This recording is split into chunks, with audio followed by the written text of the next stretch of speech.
Namaste, Jayama. So today is the International Yoga Day, and today is the day when the Arya, the journal through which Sri Aurobindo first propagated the great ideas of the integral yoga, was announced. Of course, the first issue came out on 15th August 1914, but 21st June is the day when it was announced.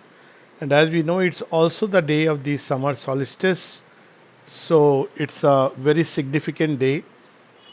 Now, when we talk about yoga, we naturally, there are different ways people look at yoga, countless ways. But by and large, we all agree on the term that yoga means to join, to unite. It comes from the root yuj. So, yukta, to yoke together. So, this is the fundamental understanding of yoga because it means that we are incomplete, we are leading a life which is adha adhura, half life. But there is another half of our life which is somewhere else. We can put it like this. Nowadays, we have this common phrase that there is the little picture in which we live, and there is the larger or the greater picture which is constantly trying to impose itself upon this little picture. The little picture is the picture which we generate with our own mind, the ego, the desire, and the larger picture is the plan which has been for us, and a constant tussle between the two, between our hopes, desires, fears, etc., with which we try to have a little picture of our own life, and the greater picture, which is the divine plan. The constant tussle between them is what generates fate. As Sri Aurobindo says, fate is truth working out in ignorance, and we can leave it at that. So the whole effort of man is that in the more he aligns with, and eventually, let's say three stages, the more we come in contact with, and next align with, and finally live and express the greater picture, that is the divine plan, or to use the more correct expression, the divine will in us, the more we will be truly closer and aligned to our own fate, destiny, will be co creators of our destiny. Because there is already the creator of destiny, but we can resist, play at cross purposes, cross currents, or we can be aligned to it. So, when we are aligned to it, we are carried very smoothly, swiftly, happily, harmoniously on the path that has been already chalked out for us. And the more we play at cross currents with the mainstream destiny of ours, cross currents through the ego, ambitions, desires, the more we are likely to flounder, deviated, distracted, and the greater the push and the blow required to put us back on trail. So that's the whole process. So yoga is to make life, really speaking, smooth, harmonious, beautiful, a life more and more divine. How? By simply aligning ourselves. So this is the basic idea of yoga, so that the highest and the lowest are in harmony with each other, if not completely joined to each other. So now from there starts the whole soulscape of yoga, or the landscape of yoga. And as man has evolved and become conscious of himself, we see different paths of yoga which have come up. So we have in the earliest stages, we know man is conscious of the body and the bodily energies and the life energies, and so therefore Hatha Yoga, associated with the techniques of pranayam, evolves, is one of the first yogas actually given to man, because man is conscious in the body, dehi chinmay, prana chinmay. So this becomes the yoga where the body's energies, which are logged in activities of everyday life, are extracted through a very complex process. And when these energies are extracted, then they can be directed towards higher purposes, maybe through the kundalini, where these energies from the base of spine are taken up through the centers, and ultimately released into the highest. So this is the Hatha Yoga. Whether and how many would reach that stage is a different story altogether. Then, as man becomes conscious in the mind, the the process, the what the yoga that comes into existence is Raj Yoga, very ancient system of yoga, codified by Patanjali's Yoga Sutras, and but it has been existing since long time, and this is primarily a control of the energies of the mind, because man has become conscious of the mind. All the outward and inward going activities of the mind are controlled, and by a certain kind of mastery, they are conserved, and once conserved, they can be directed towards being absorbed in the supreme object or the subject of our existence, which is this self with a capital S. And this happens normally in a state of extreme absorption in the self, what is known as samadhi. Ultimately, one passes out of this individual existence. Then, as we evolve further, we become aware of the inner being. There is in us will, thought, feelings, not just the mind and its outward and inner activities. And as we become conscious of the inner being, the yoga that is given to man is the yoga of the Gita, the Trimarga, where our heart, feelings, emotions, our will, and all the actions, our thoughts, and all the activities of the mind, they are all turned and directed towards the divine personality. Because now these, if these parts have to be engaged, they cannot be engaged only in an impersonal self. They cannot just be absorbed in a state of samadhi in that vast impersonality of Brahman. So all these parts need their consummation in a divine personality. So that is how the yoga of the Gita, which goes beyond the mutable and the immutable into the Purushottama. So through this yoga, the end result is that one becomes conscious of the divine even while one is in a waking state. So it's a state of Jivan Mukta. So we see these three main yogas which have come. Then there is also, as man becomes aware of the nature and the movement of the energies in his nature, there is also the other yoga, Tantra, which takes up, starts from nature, does not just withdraw the energies out of nature, but starts from nature and begins to search for the source from where all the powers of nature has come, goes through the all the various goddesses, which are the the hubs of these energies, and finally to the supreme goddess herself, the divine mother. And from the divine mother, it finally takes a leap again into the supreme Purusha or the Ishvara. So it is of the nature of a synthesis. So at each stage, we see these different yogas have been given to man. But then in all these yoga, the common element is that eventually the individual is a twofold thing. One is there is the individual that we regard ourselves as, that is the ego individuality, a name, a form, a different sort of identity that we carry, religious identity, and national identity, various identities we carry. All of them are eventually undone and released into the one true identity of the self or the Purushottama or the divine, whatever name we call it, and thereby they are annulled. So there is the annulment eventually of the individual existence. Now this annulment, there are different viewpoints and thoughts that, well, whether there is an individual soul or not, but that's metaphysics and we need not go into that. The fact is, even if there is one behind this ego identity, there is a true spiritual identity. Even that is ultimately, like the Gita does accept, of the many Purushas, but again, not going into metaphysics. The point is that ultimately its goal is to annul itself in the divine truth, the divine reality, and be done with the bonds of birth and death, as it is called. But as we can see, evidently now mankind has moved still further, and it has begun to raise questions for which we don't find answers in all the traditional yogas. For example, one of the question is that if individual moksha is the ultimate goal, the highest good of the individual, then what is the meaning of all this society, collectivity, nation, all this unit? It has no meaning at all. Actually, even humanity has no meaning at all, because ultimately an individual has to cater to his own moksha, and while he may on the way By the way, do some passing good, because all the yogas say that you should do some good, and at the highest, maybe just after realizing, as long as he lives upon earth, he does good even without trying to do so, because he becomes a radiating instrument and channel of the divine.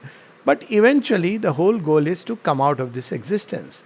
So the next question comes: does this individual existence and the collective existence has any goal or purpose at all? Because if ultimately the goal is to go back to where we came from, then it is a very meaningless journey, given that it takes not 1, 2 years or even lives, but number of lives. If we go by the saying of the Tantra, then through all the 84 lakh yonis, and even as a human birth, at least a few lives, maybe 9 or 10 lives, who knows?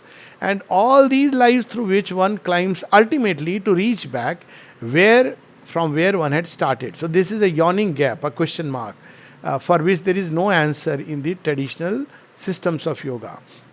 The second whole purpose is that, okay, if that is the case, then what is all this that we see, the change that is happening in earth and creation? Should we be concerned about with it at all, or is it just a meaningless change? Nature is constantly moving, there is change happening, so just be detached and look at all this with an impartial witness eye, indifference. That is the master movement, should be the master movement of a soul that is seeking mumukshatva, that is that which is seeking release. So, again, that becomes a very strange paradox that if really this whole thing has come out of the divine, as ultimately we are told, and logically also, because there cannot be two sources of existence. So, in that case, who puts us into attachment? Who puts us through the rigmarole of desire? Who puts us into the turbine engines of creation through which we move helplessly like a fly on the wheel? And who puts us through all the suffering and pain? Even if we say about the law of karma, then the law of karma is only when we have entered into existence. There is no original karma of the soul which has plunged into it. So who pushed us in it? And once we are in it, then the whole chakra of karma starts, and through all the war and misery and pain. So it makes God Himself a very strange sort of creature. The Creator Himself is very strange, that someone who would push us into hell and then say that, well, after maybe thousands of years, you will come back to this state of bliss, and that's your enough reward. So, obviously, human beings have evolved beyond the stage of a blind acceptance that, well, there is a Maya which has somehow come across on Brahman. So, now because man has become aware not just of the inner being, as we see during the time of Gita, these are the questions of Arjuna which reflect the inner being or the inner processes going on in the average representative humanity. Now, human beings want to understand what is matter, what really is the destiny of the earth, what is the meaning of society, is there a consummation towards which the world is moving. So, he is becoming conscious of an inner subjective self. And accordingly, the yoga that is given to him is what we call as the integral yoga or the supramental yoga of Sri Aurobindo and the mother. So, this is the background. So, we have to look at Sri Aurobindo and the mother's integral yoga as something which is evolved, and as humanity evolves, a new yoga is given. It's not like on the same parallel lines there are several options and you choose one of them. We will choose based on our evolutionary necessity. To give just one example, and which also connects with the integral yoga, someone has asked today itself that, well, if I have to first realize the self, Sri Aurobindo himself says first realize the self, and then you can talk about the transformation. So why not I realize the self through the swiftest method? And according to that person, it is the method of self-inquiry. Now, it's not about agreeing or disagreeing to which method is better. But the point is that he says, that point is very valid, that why not first realize the self by whatever means? And then we will talk about manifestation and transformation. The problem there is that in all these specialized methods, we are talking as if it's a few year journey. It's several years of his sole preoccupation. I mean, look at Raman Maharshi, look at Sri Ramakrishna, look at the Buddha. what kind of sincere seekers they have been, and what it took them to really realize that state.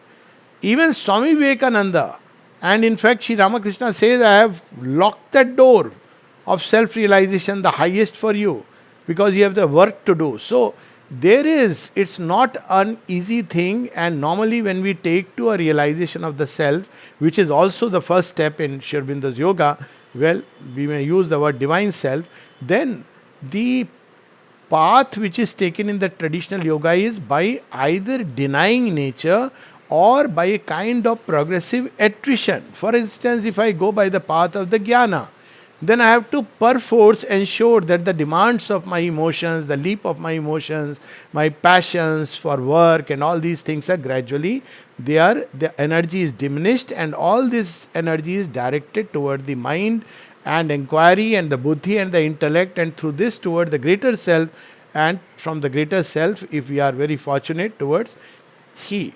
So this is the process which is used. So these other parts suffer from a diminution. Now, what happens when there is a diminution in these parts, and after 10 years, if one is lucky, 12 years, one realizes the self, or maybe a few years, by the very fact that one has relatively denied these parts. Similarly to the bhakta, it applies not only to the Gyan yogi but to the bhakta. Bhakta denies the mind. He says, I don't question. I don't need to have, I have no riddles to be solved. I believe, I have complete faith that this is a divine creation, it's his Leela, and I just love my Lord and want to merge in him. So what he has done, the mind and it's the questioning intellect, the intellect which would normally inquire, that is stifled. The impulse to work and serve, that is stifled. And eventually, I'm talking of a line of bhakti, eventually he does realize and he is lost in that ecstasy, in that bhava samadhi. But all the rest is now stifled. So man's total personality does not engage in the yoga, and hence, if we talk after that about doing God's work in the world or manifesting the divine, then it becomes very difficult because these parts have been not used. It's like if you don't use a pen in the house, you don't use an equipment which is there with you, it simply rusts. Even a pen would stop functioning, its ink dries up, and even though the ink is full, you cannot use it, you have to eventually throw it away. So it is true that the goal of Sri Aurobindo's yoga is, after realizing the divine in the heart as the psychic being, and from the psychic being the immanent divine, or going above the head into the cosmic and the transcendent, but yet it is not achieved by excluding nature. So we see in Sri Aurobindo's yoga, first of all, the goal is different and the method is different. So what is the difference of the goal? The goal is not an individual mukti, though mukti is important. It's an important step, as we have just been saying, because one who is not free cannot free nature, cannot free truly be an instrument of the divine.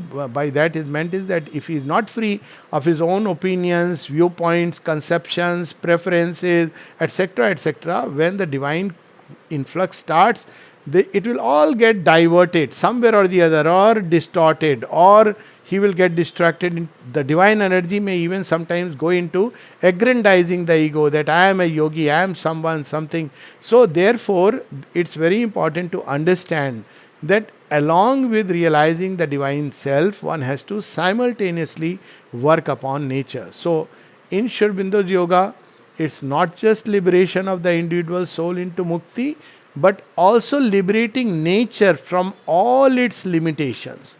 So what are the limitations of nature? Before we can talk about nature becoming an instrument and a channel and transform nature, liberate it from all its distortion. It's like sieving through many things which are right now in nature, in action. We find distortions because of primarily the desires and ambitions and jealousies and fears and hate and grudges and God knows how many things.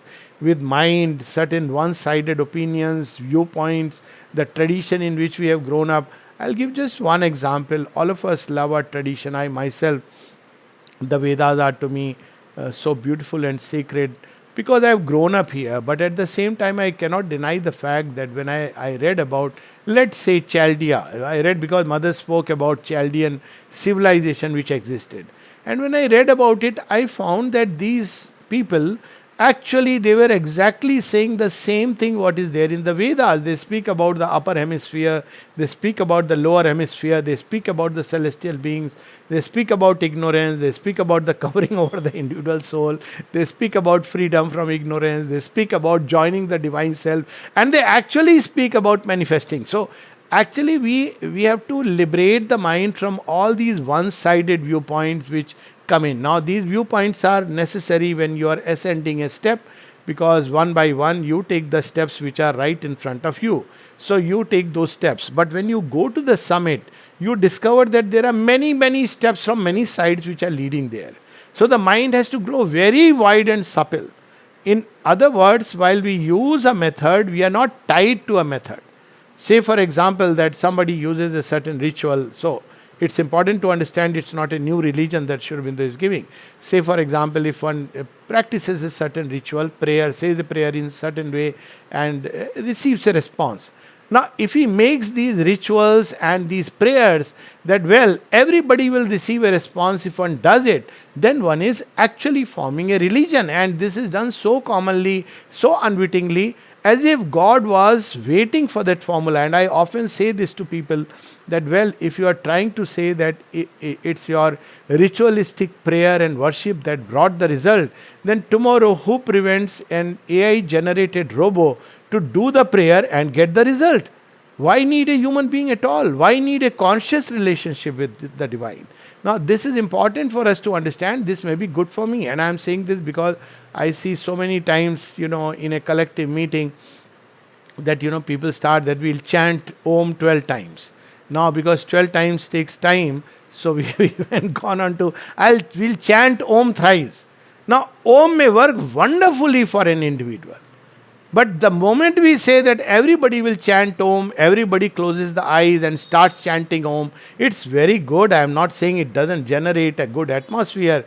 But the power of Om should be such that one person with all his heart chants Om once and the divine manifests. That is the power within it. But it is lost, dissipated because of all the people with all kinds of thoughts going on in the mind. So first thing we need to understand that yoga is primarily an inner process. It's not so much an external ritual, an external method. You do this, you have to do that way. It's the inner process. The divine responds. He's a living, conscious being. So Sri Aurobindo speaks of forming a very living and conscious relation with the divine, not only in terms of our soul connecting with the divine, but our nature movements also. But how will nature connect if it is very limited, if it's fixed in grooves of habit, fixed in grooves of thought? So in Sri Aurobindo's yoga, we see there is a movement of rejection.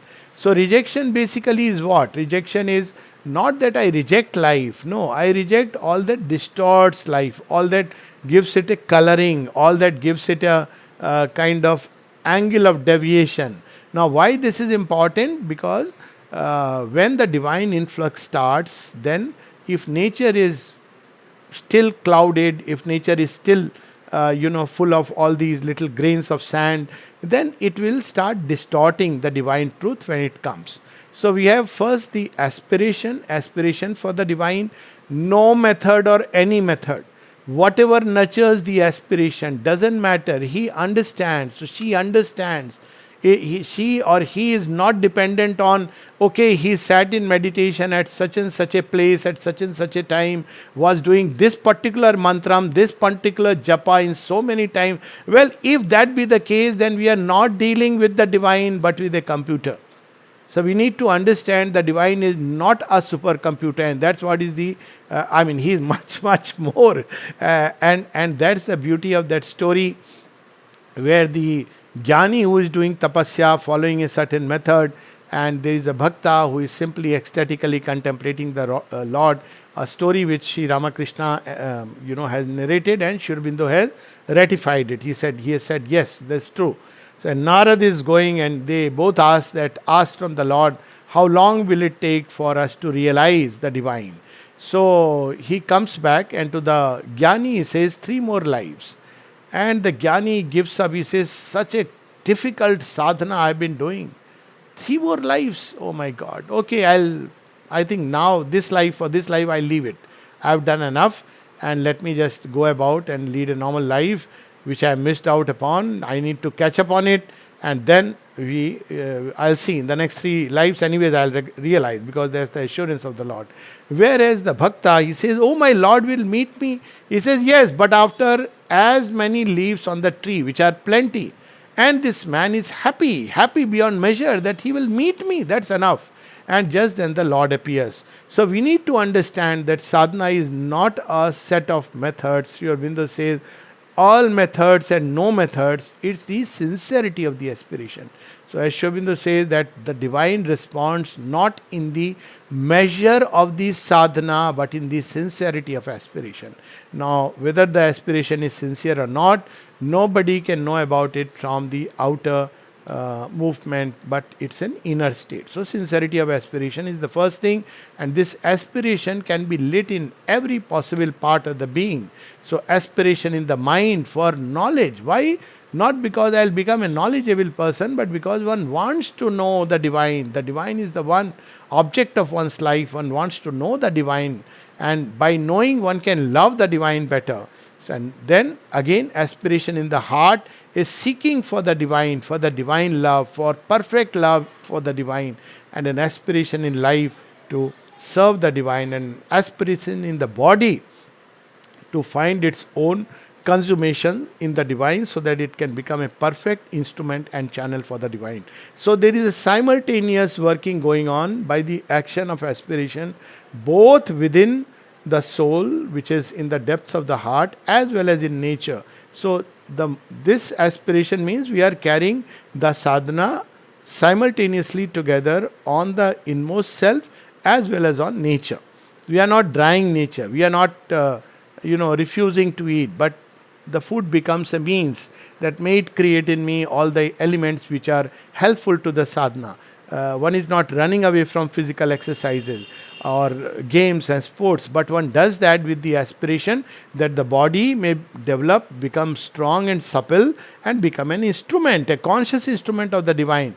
One is not running away from intellectual activities, taking them as meaningless pursuits, but one is reading, studying not only books of yoga and the scriptures, but science, so that one can, this science itself, scientific knowledge can expand beyond its limited frontiers and be at the service of the divine. One continues to engage in art and music, but not just because one will become an artist and a great musician appreciated by others, hold concerts and sell his paintings or music, but because through art and music it will be one more way of worship of the divine, and they can become means of expressing the divine beauty and the divine ananda in the world. So it's in the Gita it is said sarva bhaven.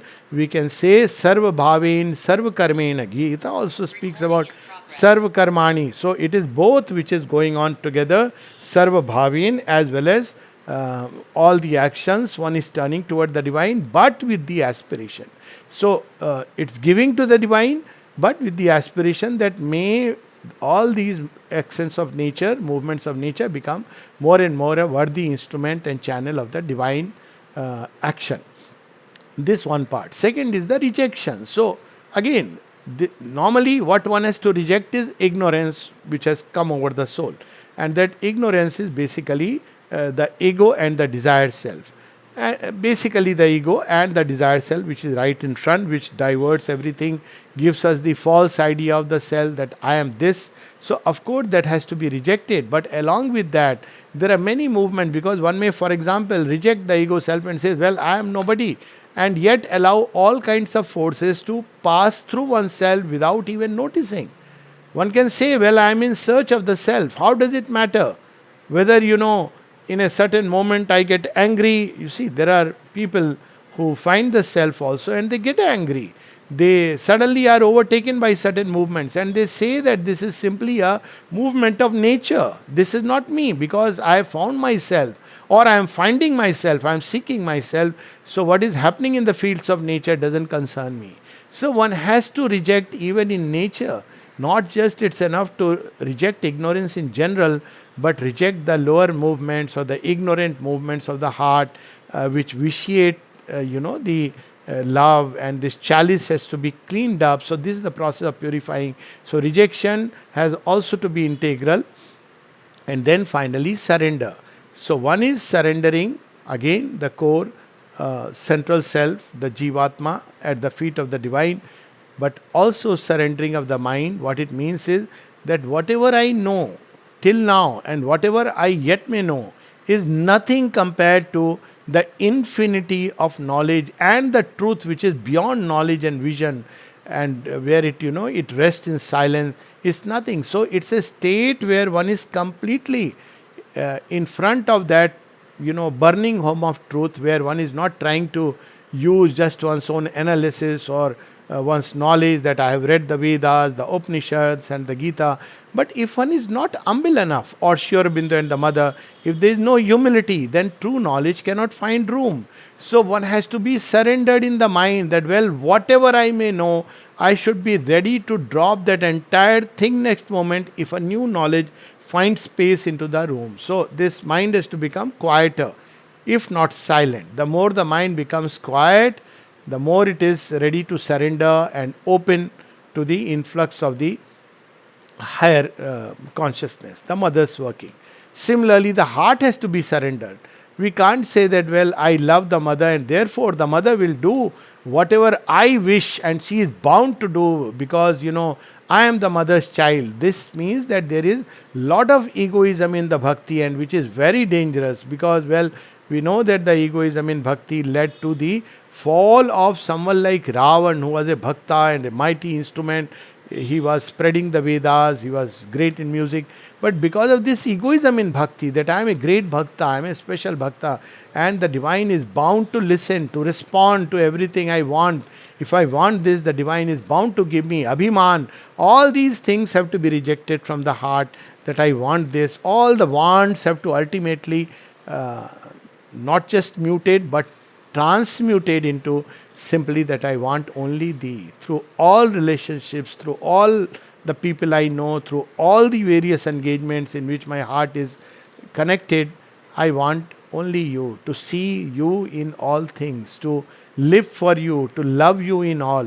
So this is where, similarly with life and all its movement right now. So in traditional yoga, you find the self within, be concentrated and carry on with whatever work you are assigned to. Don't have ambition, but continue working wherever, whatever your duty has been. We know the story of Lahari Mahasaya, that how he was continuing to do, though he had all these magical powers, and until the brown, the white Sahib, he discovered that, oh, he has such magical powers of bilocation, etc. But he was continuing to do his normal works. And there have been stories of yogis like that. But that's not what we want. That's the repetition of the same old story. Well, life itself must change into a luminous force. The acts should not be just another act, normal act of, like, let's say in the field of medicine, that I am doing exactly what everybody is doing, but inwardly I am connected with the divine. Life must discover its own higher and higher possibilities through service of the divine. And as we serve, slowly a new possibility of maybe health and healing, maybe of understanding architecture designs, or whatever work one is engaged in, new forms of music, all this may emerge from life. And similarly, the body discovered the possibility of going beyond illness, death, degeneration, old age, etc. So this surrender means that always being open to the new progress. Why? Because divine is infinite. So when I give myself to the divine, it means that I am ready to receive whatever the divine wants to give me. It may be something which I like, may be pleasant, it may be even something painful, because sometimes the instrument has to be prepared, even through pain, because there are spots in nature which we do not know, and that takes us to the other aspect of yoga, that this yoga doesn't stop with the body. People think that it stops with the body. Below the body there is a subconscient, and below the subconscient there is an inconscient, which is the hub of all the darkness which keeps coming up habitually. That's why we see that even when one has been a practitioner of the yoga, illnesses can still spring a surprise, also because there is this whole collectivity through which we are connected, and through the inconscient it's coming. So this yoga works even in the subconscient and the inconscient, throwing up resistances which are hidden there, and they are numerous, and we'll not go into it. That's a vast subject which keep coming up even if we have cleared the frontal ground and the inner being. Still they keep coming up, and that's why each individual here has to be a representative of that type of humanity, and hence he has to struggle a lot more against the challenges which normally human beings face. So this is the broad background of the yoga, why the yoga moves along such complex lines simultaneously. So all the while you are also seeking and discovering the divine self, but one is not forgetting to work on nature. And this is because ultimately the goal of this yoga is not just individual moksha, but the collective emancipation of humanity, not by vanishing into some higher state, but by becoming a vehicle to manifest the divine. So that is the Jagannath Rath. That means the society itself, not just an individual. The society, whether a nation or a group of humanity or the humankind itself, has to become a vehicle for the expression of the divine. So it's a far more difficult and complex task, and that's why we have spaces like Auroville, where experiment is going on a collective evolution of mankind. There are other places also where this kind of a thing. But even if one doesn't join these, by the very fact that one identifies, let's say, with India, so what does one do? One doesn't discard that identity, but simply uses it as a means, so that within the Indian context where one is, the yoga of the nation called India also goes on. Similarly, yoga of France, yoga of America, yoga of England, each nation has to engage in yoga by and through the individuals who are engaged in this yoga, meaning thereby that one is the action of the divine consciousness on these nations' souls, bringing out of them their higher possibilities, but also through individuals who belong to certain nations in their inner being, not just because they are born, because people may be born in India, they may have an Indian body but a European mind. But similarly, there are people who are born in Europe but have an Indian consciousness. So those who love a particular, say, soul of a nation, and thereby they are also practitioners of Sri Aurobindo's yoga. Those who love humanity but are also practitioners of Sri Aurobindo's yoga, or rather, let me put it the other way, because yoga has to be the main occupation.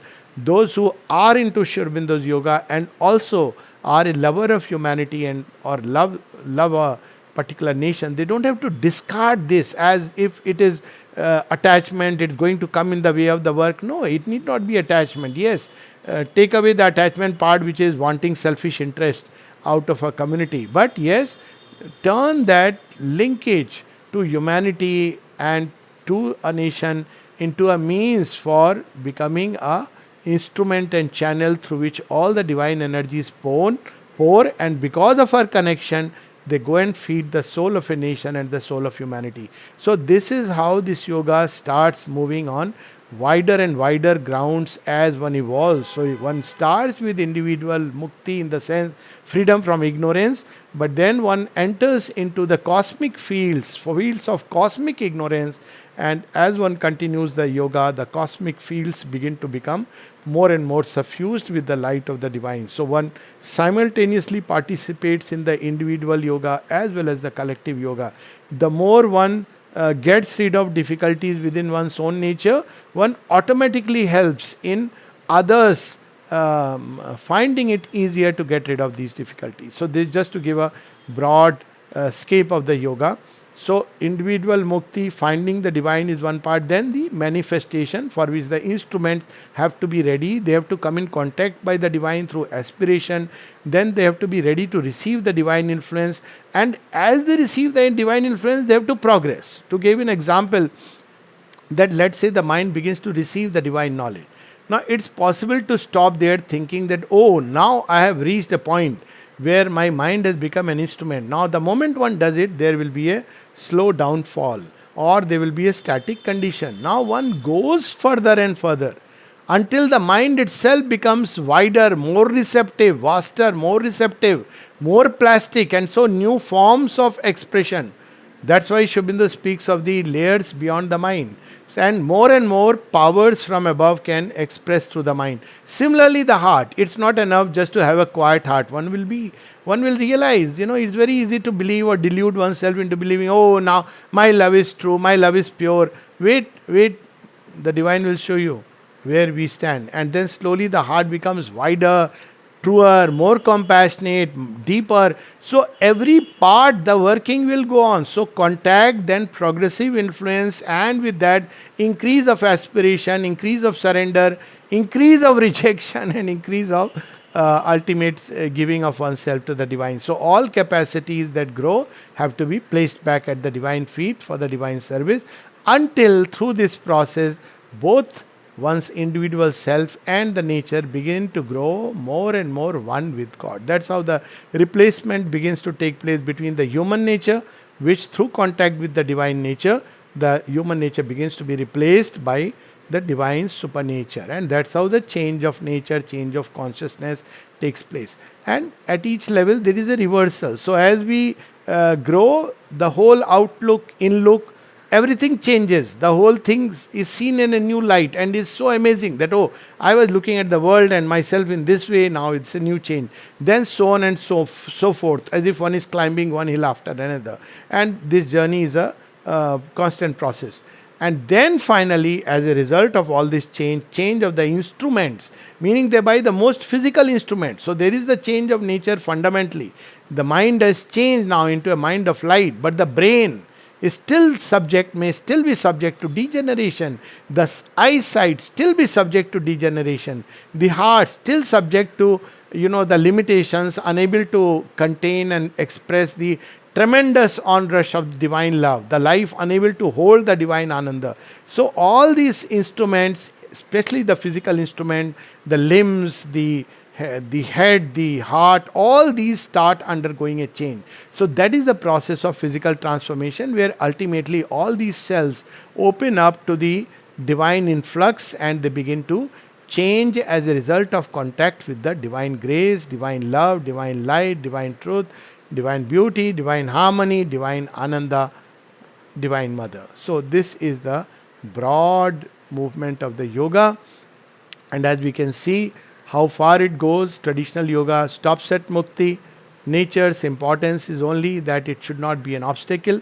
So, Sattugun, most of them talk of Sattugun. Many say that's also not necessary. Be so concentrated, detached from everything. Be so concentrated on your inner self that forget about everything else.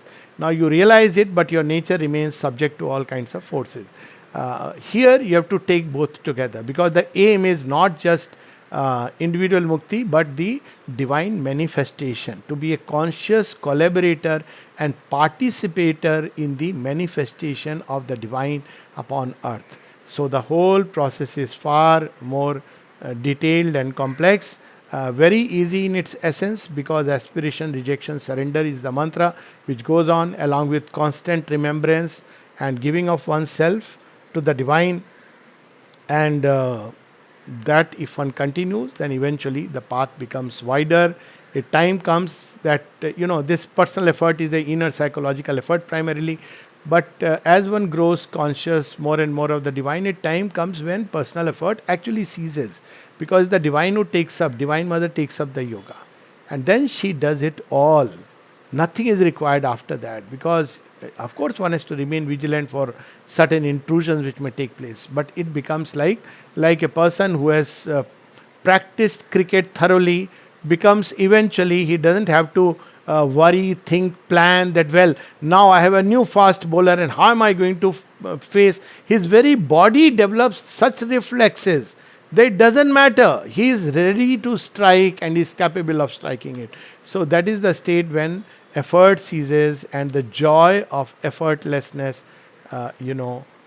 begins. And while we may start the yoga with two moth wings or wings of a butterfly, or wings of a sparrow bird, or ultimately wings of maybe swan, but we end up by these wings being transmuted into wings of the Divine Mother's grace and love, carrying us forward, ever forward, ever forward, into endless mysteries of the Divine Mother and her infinite manifestation. Jai Ma.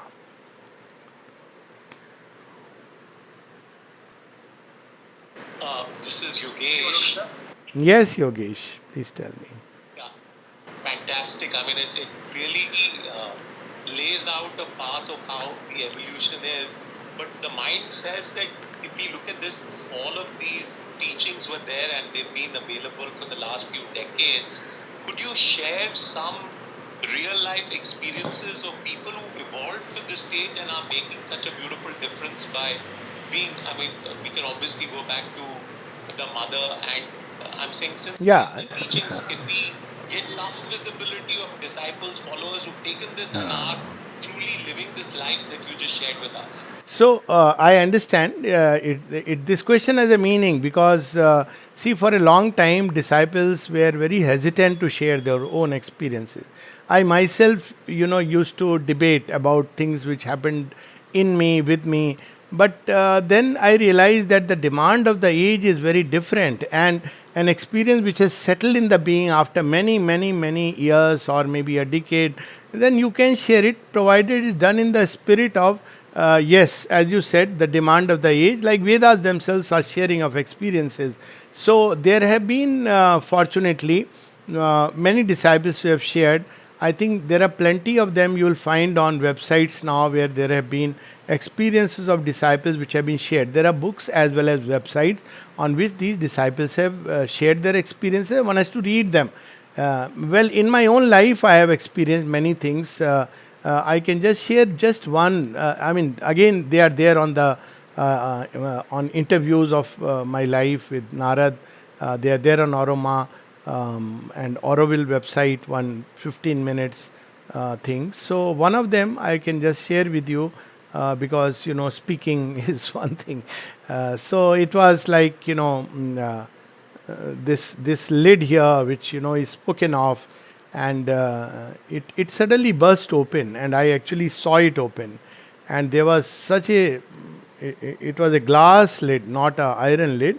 It burst open, and lot of pouring of light started, and at that point of time, I used to suddenly got the urge. I was interested in writing, but writing not like lengthy things. And from that point onwards, I could write for 30, 40 pages constantly, and not like just keep on writing gibberish, but it was something which was meaningful. Prophetic insights came into that. Like I can share now, it's 86 that when I was writing, suddenly a whole piece came about India. And I remember while writing, I felt very peaceful, and I was doing the duty medical officer. Strangely, for the 3 hours that I was writing continuously, not a single patient came, God knows. And the moment I finished, then the patient came. But what was interesting was that this writing eventually, uh, there were many things which are prophetic, because I was in Punjab and I said, well, Punjab is problem will get sorted out very soon, and we'll see problem coming in Kashmir. And when the Kashmir problem is being sorted out, we'll see problem coming in the northeast. All this I was writing then. So this was now, if I see the cycle, these things were revealed in a prophetic vein. Now I don't want to go back to that stage.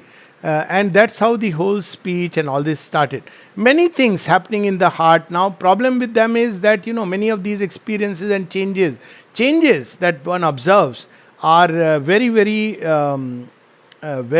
complex, very many, too many. Some of them are subjective. Say for example, fear of snake would vanish completely, and not only vanish, but let's say, I'll give you an example. I mean, most of us are afraid of snakes, or at least no one wants to encounter a snake. And all of us, like, it's a normal fear. It's not fear in the phobic sense, but well, nobody likes to see a snake in front.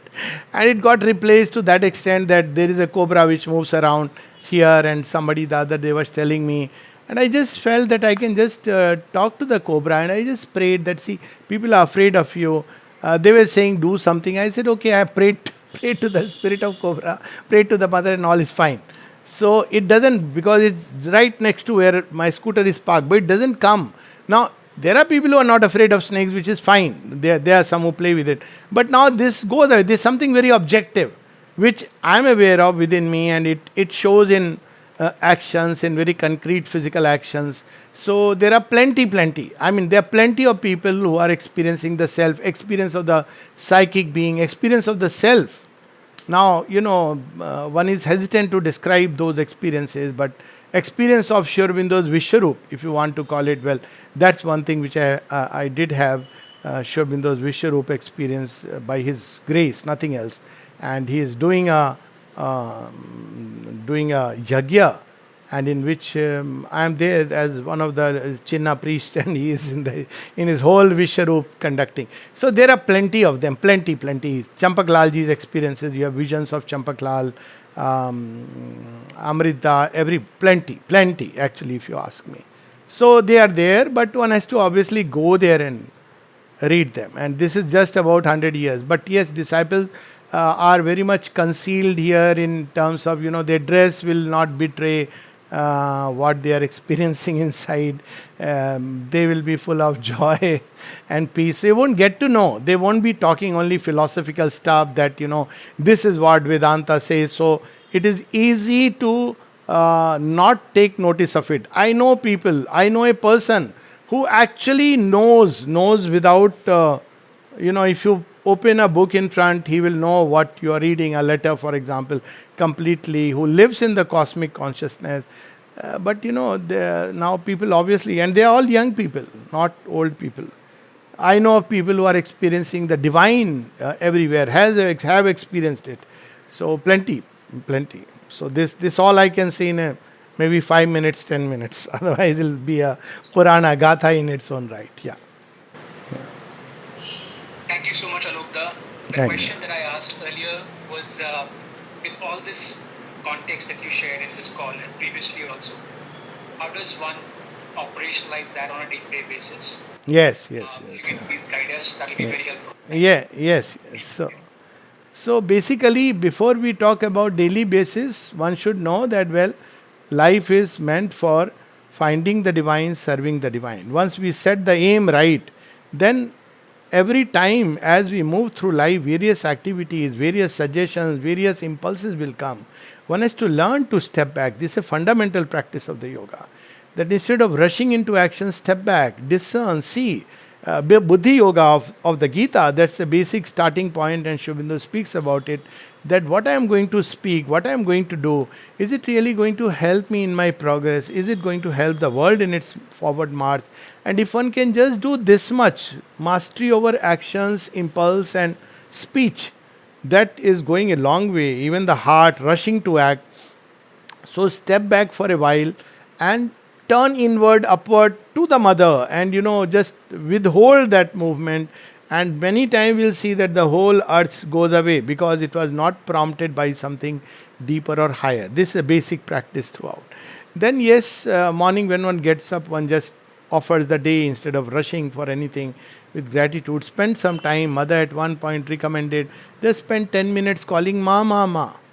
And it's so true. Just to, think about her and wait, and then take a stretch, and then whatever one has to do. And there, even as one is engaged in various activities, still to keep an inward remembrance. It's not like one has to keep on, doing with the lips or something, hold a mala. But there is a state of inward remembrance even while one is, let's say, doing a WhatsApp message, and one has to respond to, life and world and things. It's not a world shunning yoga. And while one is doing it, one is trying to keep that interiorization, and it's difficult initially, but slowly it becomes very easy. And the background state is always there, and one has to just stop for a while, and it's there. So then whenever there are moments, plenty of moments come when we are so-called free outwardly, not engaged with anything active, sit quietly, and whatever posture or whatever way, wherever one is, on a staircase, on a chair, one is driving a car, and then activate this inner remembrance and thinking of the mother in the heart. Speak from the heart. Heart by mean concentrated in the heart. Eat concentrated in the heart. Go to the world, concentrated in the heart. So this is the basic practice. And same thing again at bedtime. Remember the mother. Just spend a few minutes just thinking of ma, ma, ma, ma, ma, and then going into sleep. So this, and read something of Mother and Shri Aurobindo should be part of, I think, a very important part of everybody's practice, especially Savitri and prayers. And people often say we don't understand. Don't worry. Just, it's like you take a capsule, it'll do its work, whether you know its chemical content or not. Read a passage. So it helps in many ways support the inner journey. Be in the company of those who are, moving on the path, and shun the company of those, especially when the plant is not fully developed, who can, who are full of doubts and all things. Later on is different when the tree is rooted. Avoid places and people which in the beginning can throw all kinds of action of forces. So one has to be little careful, vigilant, and most important, the key word that they spoke of is humility and sincerity. So humility, that as one grows, the more one has to understand that one is becoming more and more a child of the Divine Mother, and sincerity to discern that am I using masks and covers, justifying things in the name of the divine. So these are some of the key practices. Yeah. Now, I wanted to ask you something. Yes, please. Long, long back in one of your audios, I had heard this, and you had mentioned very beautifully the difference between control and suppression. Yes, yes, yes. Yes, so there are two things which are used in Hindi or Sanskrit, nigraha and sanyama. So I'm not using this words suppression and control right now, because in psychology there is a different meaning of all these words. So nigraha is that you are externally restraining from action. So it's obviously, you restrain externally, but inwardly the mind is indulging. Is the story of the man who was observing what this lady is across. He's every so many men are going into her house, and he would say chi chi chi chi chi chi, and he is a sadhu. But at the end of the day, he incurs, because his mind is full of filth. So outwardly he has restrained himself. He is sadhu, but his mind is full of the filth, observing the filth in everyone. So that's called nigraha, external control, but inwardly the mind is taking rasa, and in different ways it's taking the rasa. The other is sanyama, where you are not really controlling outwardly, but you are, mastery by reducing the, intensity, the frequency, the kind of engagement of the mind in a certain activity. Let's say a sexual activity or anger, and one understands, and one slowly, progressively works towards both inside and outside, but more importantly inside. So say for instance, common problems like sexuality, fear, desire and anger, one must look into the roots, that why is desire coming. Outwardly I control my desire, but inwardly the roots are continuing. So one looks at the root, and one can analyze them, that look, what am I ultimately going to get. All these things ultimately will come and wither away. Basic analysis, logical, the rational discerning intellect, as it is called, buddhi. Or when one looks at desire and see, how long can I really enjoy all this? Isn't it a waste of time and energy, given the goal I have chosen for myself? So this way one starts slowly putting a brake and pressure on the desired self. And slowly, as one does that, one will find that there is a decrease in the intensity and the frequency of a movement. And that's when ultimately nigraha works. When it's like, how does a mongoose kill a snake, a cobra? So if you really see that fight, it is this. So mongoose he neither runs away from the cobra, nor he kills him in one stroke. He tires the cobra. And when the cobra is so tired, one leap and it holds within its mouth. So you have to, when a tendency is born, it will take time, for it to ultimately weaken and go away. So it cannot be that infinity of time that, okay, I will see it when I am old. Not that way. Nor should it be that I'll never conquer, never master it, it's natural. No. So one works upon it slowly, steadily, uh, seeks help from the grace, constantly offers it without shame or guilt. Then eventually it becomes weaker and weaker, and one day it just goes away, literally goes away, and one wonders where it has gone. So this is how the process of Sanyama followed by Nigraha, rather than Nigraha, which is a illusion, sometimes a very dangerous illusion. So people who are like sannyasis, when they come to life, it becomes very difficult for them to handle people and energies. So that's what it means. Because people, when they read a letter of Sri Aurobindo, they suddenly say, "Oh, I have to get rid of this," and mind blanks those things, and they start believing I am out of it, and then they are seeing it in everyone around. So, if you are seeing in others, it's in you. You can't see them in others if you don't have it in you. Otherwise, you'll see it in very differently. They start condemning, blaming. That means you have never really mastered it. So it's all there inside you. Otherwise, you'll have a very benevolent attitude as towards, grown up would have towards a child going through a difficulty. You'll have compassion. So that's how one has to see it. It's a long, long subject. I've just summarized it. Yeah.